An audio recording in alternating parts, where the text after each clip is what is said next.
कहानी है रामपुर गांव की, जहां के मर्द महिलाओं को हमेशा नीचा दिखाने की कोशिश में रहते। अरे अभी तक खाना नहीं आया, क्या मुझे एक और शादी करने की जरूरत है? नहीं जी नहीं, ऐसा मत करना, वरना मैं कहाँ जाऊंगी। खाना लेकर मैं अभी आई जी। गांव की पंचायत में भी फैसले हमेशा औरतों के खिलाफ ही रहते। मैं जो फैसला सुनाता हूँ वो भगवान की आज्ञा होती है। इस लड़के ने अपने मन से शादी करके अच्छा नहीं किया। लड़के को घर भेज दो और इसकी शादी इसकी जाति की किसी लड़के से करवा दो, लेकिन ये लड़के, इसे तो गांव के बाहर निकाल दो।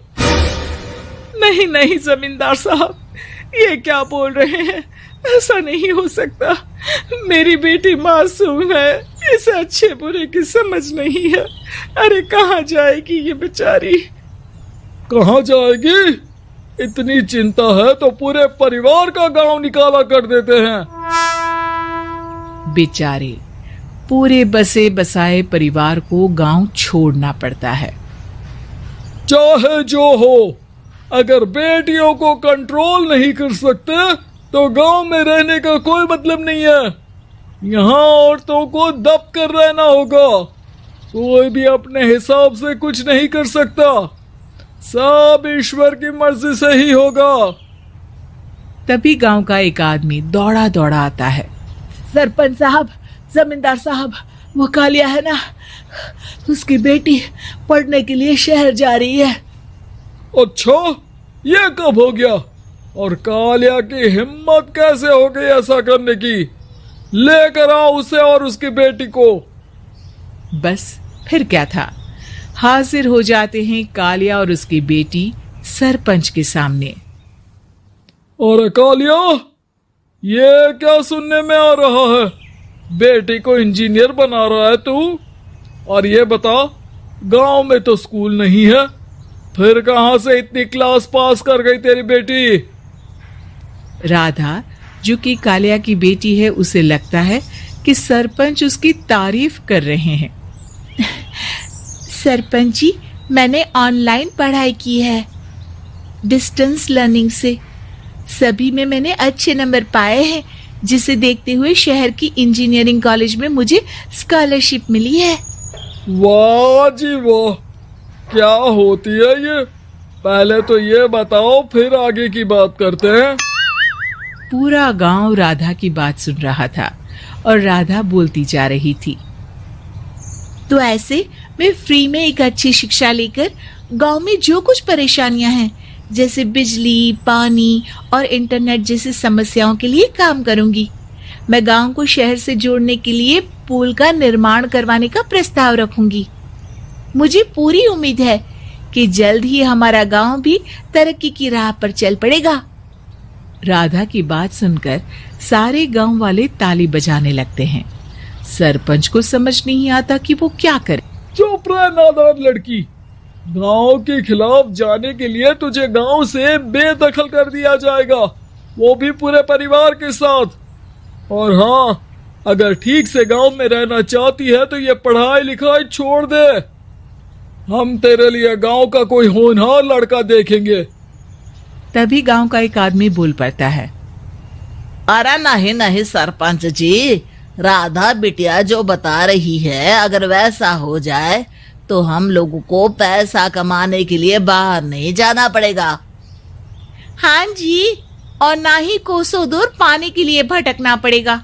हमारे बच्चे भी अच्छी पढ़ाई कर सकेंगे और आगे बढ़ेंगे, ना कि हमारी तरह खेती करते बैठेंगे। क्यों गांव वालों, राधा बिटिया का साथ देना चाहिए ना। सरपंच देखता है कि गांव राधा के साथ है तो वो चुप हो जाता है।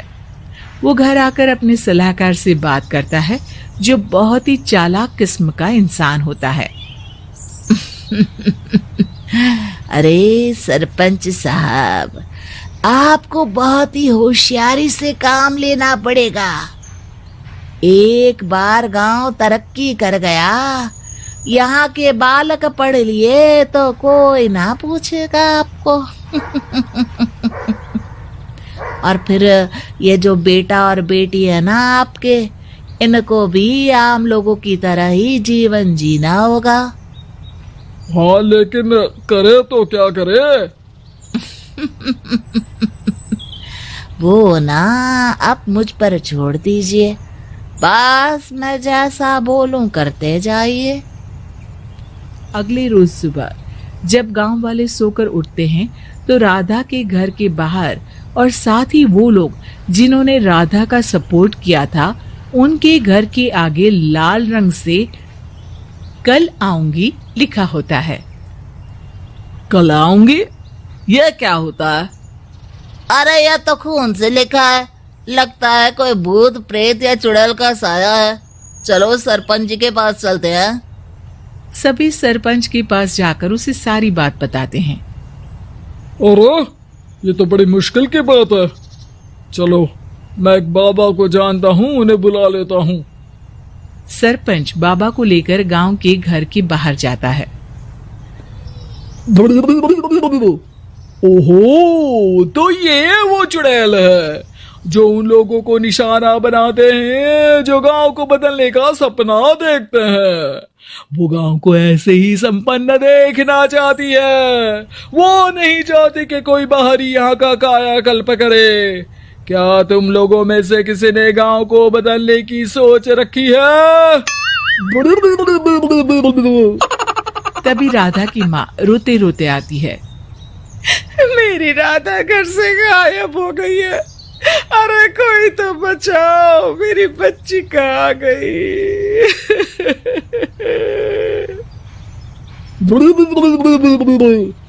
ले गई वो चुड़ैल, तेरी बच्ची को ले गई। अब वो उसे श्रापित करके छोड़ेगी, उस पर चुड़ैल का साया हो जाएगा। तभी बुरी सी हालत में राधा भी वहां आ जाती है। उसके बाल चुड़ैल की तरह फैले होते हैं और कपड़ों में खून लगा होता है। सभी राधा को देखकर डर जाते हैं। माँ, पता नहीं मुझे कौन उठा कर ले गया था।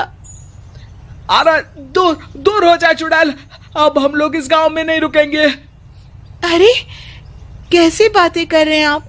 कल तो आप मेरे भरोसे गांव का हुलिया बदलने, अपने बच्चों को पढ़ाने और तरक्की उन्नति की बात कर रहे थे, तो आज क्या हो गया आपको? ये फिर तुम लोगों को बहकाएगी। ये चुड़ैल गांव में आ चुकी है, ऐसे ही ये तुम्हारे घर के बच्चों को भी ले जाएगी। गांव वाले राधा को गांव से बाहर निकाल देते हैं। उसके माँ बाप रोते रहते हैं लेकिन गांव वाले नहीं मानते। मैं भी अपनी बहन के साथ गांव के बाहर रहूंगा, लेकिन वो पढ़ाई नहीं छोड़ेगी। वहीं सरपंच के घर पर सलाहकार कहता है। देखा, सांप भी मर गया और लाठी भी नहीं टूटी। लेकिन अगले ही दिन सरपंच के घर के बाहर भी वही शब्द लिखे होते हैं और फिर सरपंच की बीवी कहती है, हमारी बेटी को किसी ने अगवा कर लिया है। तभी राधा का भाई वहां आ जाता है। अरे गांव वालों, मैंने सरपंच जी की बेटी को देखा था। वो चुड़ैल उसे उठाकर ले जा रही थी।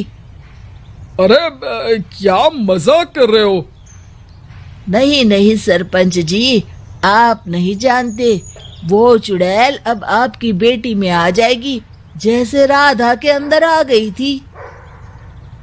तभी सरपंच की बेटी वैसी ही हालत में वहां आती है जैसे राधा आई थी। पापा, पता नहीं कैसे मैं गायब हो गई थी। चुड़ैल, इसके अंदर भी चुड़ैल का साया है, मारो इसे। अरे नहीं नहीं, इसे भी राधा के पास गांव के बाहर ही भेज दो। अरे चुप रहो, मेरी बेटी कहीं नहीं जाएगी और चुड़ैल बुड़ैल कुछ नहीं होता है। अरे कैसे बात कर रहे हो सरपंच जी? आप तो बोल रहे थे कि आपका फैसला भगवान का ज्ञान होता है, तो अपने पर बात आई तो अब आप ऐसे बोल रहे हैं। अरे ना ना ना, आपको अपनी बेटी को त्यागना ही होगा। अरे बुलाओ बाबा को। राधा का भाई बाबा को ले आता है, जिसे अब गांव वालों के डर के कारण सच बोलना पड़ता है। मैं कोई बाबा नहीं हूँ, मैं तो मोची था। ये सलाहकार महोदय ने मुझे कहा था एक्टिंग करने को। अब वो मुझे पैसे देने वाले हैं। अब मुझे माफ कर दो। गलती हो गई, मुझे माफ कर दो। तभी वहां राधा आ जाती है। देखा सरपंच जी, जब गांव के बच्चे साक्षर होंगे तो आप